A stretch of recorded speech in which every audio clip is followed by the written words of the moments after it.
Bonjour et bienvenue. Alors, ça y est, le grand saut, vous lancez votre e-business. C'est une super aventure. En tant que développeur, je vois passer beaucoup d'entrepreneurs qui se lancent et j'ai envie de partager avec vous quelques conseils qui sont essentiels pour bien démarrer.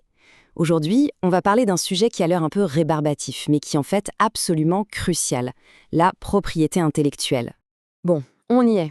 Le site est quasiment prêt, mais il manque un petit quelque chose, vous savez, cette touche finale, les visuels, ce qui va le rendre vraiment attractif. Pour beaucoup, la toute première étape, c'est de trouver ces photos, ces illustrations qui vont donner vie au projet. Et là, le premier réflexe, évidemment, c'est Google Images. C'est rapide, c'est facile, on tape quelques mots comme Tintin et Milou ici, et hop, on a des dizaines, des centaines de résultats. La tentation est énorme de faire un petit clic droit, enregistrer l'image sous, et voilà, l'affaire est dans le sac. Mais la vraie question, la seule qui compte, c'est est-ce qu'on en a le droit? Et c'est là que les choses peuvent se compliquer. Parce que ce qui semble être un geste complètement anodin, ce petit clic, peut en réalité avoir des conséquences bien, bien plus sérieuses qu'on l'imagine. Et attention, hein, ça ce n'est pas une simulation pour faire peur. C'est une vraie mise en demeure, un courrier d'avocat bien réel qui a été envoyé à des étudiants. Leur erreur, avoir pioché des photos sur un site e-commerce pour illustrer un de leurs projets. Parfois la réalité vous rattrape assez vite. Et le clou du spectacle, si on peut dire, le voici. La somme réclamée dans ce courrier. 2 273,50 €. Ça inclut les dommages et intérêts et les frais d'avocat. Tout ça pour un copier-coller. Le risque financier, il n'est pas théorique, il est bien là. La réaction la plus courante, bien sûr, c'est de plaider la bonne foi. De dire «Ah, oups, je ne savais pas, excusez-moi, je retire tout immédiatement». Mais, et c'est le point fondamental à comprendre, en droit, l'ignorance n'est jamais une excuse. Le fait de retirer l'image, ça n'annule pas l'infraction qui, elle, a déjà eu lieu. Bon alors, pour éviter de se retrouver dans cette situation, il faut tout simplement comprendre les règles du jeu. On va donc voir ensemble les principes de base que tout entrepreneur du web se doit de maîtriser. La propriété intellectuelle, qu'est-ce que c'est au juste? En fait, l'analogie la plus simple, c'est de la comparer à une propriété physique. Personne n'a le droit d'utiliser votre voiture sans votre permission. Eh bien, c'est exactement la même chose pour une photo, un texte, un logiciel. C'est une propriété et son créateur en a le monopole. C'est lui et lui seul qui décide.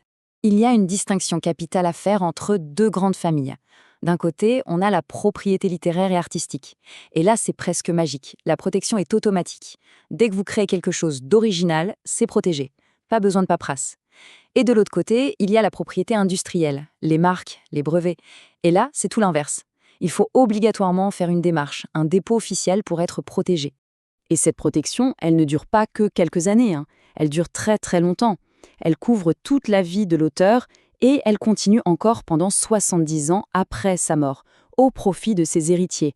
Concrètement, ça veut dire quoi? Que la grande majorité de ce qu'on trouve sur Internet aujourd'hui est toujours bel et bien protégé et pas du tout dans le domaine public.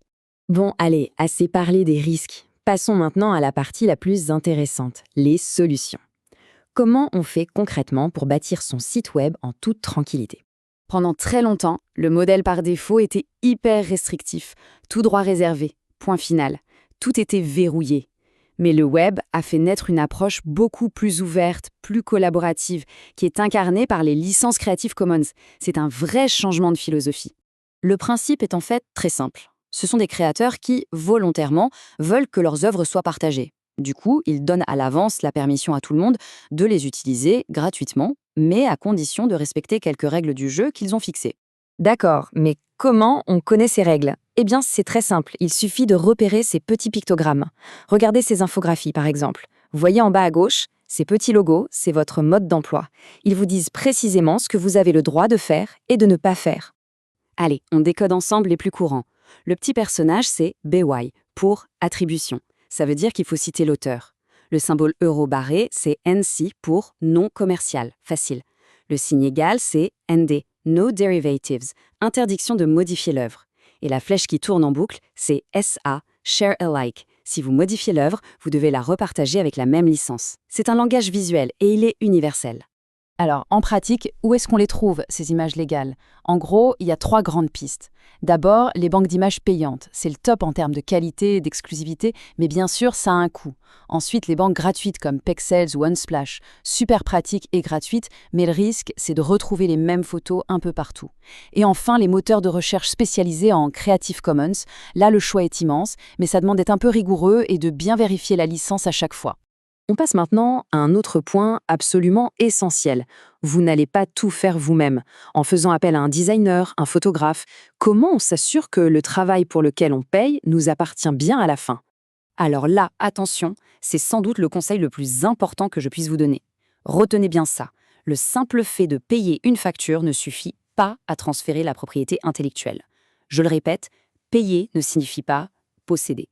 S'il n'y a pas un contrat, un écrit qui mentionne noir sur blanc la cession des droits, le créateur reste le seul et unique propriétaire de son travail. C'est la loi. Alors, il doit contenir quoi, ce fameux contrat? Il y a 4 points qui ne sont pas négociables. Primo, les droits précis qui sont cédés. Deuxio, la portée de cette cession, c'est-à-dire pour quel territoire et quel support. Tertio, la durée. Et enfin, bien sûr, la rémunération. Sans ces 4 éléments, le contrat est fragile. Et un dernier conseil de pro pour la route, ajoutez toujours ce qu'on appelle une clause de garantie. En clair, ça oblige votre prestataire à vous garantir qu'il a bien les droits sur tout ce qu'il a utilisé pour votre projet. S'il a fait une erreur, c'est son problème, pas le vôtre. C'est une assurance indispensable pour vous éviter d'être tenu responsable des erreurs des autres. Au final, la question à se poser est simple et directe. Est-ce que les fondations de votre business en ligne sont en béton armé ou est-ce qu'elles reposent sur des sables mouvants? La vigilance sur ces questions, ce n'est pas une option. C'est vraiment la base pour construire un projet web qui soit solide et durable.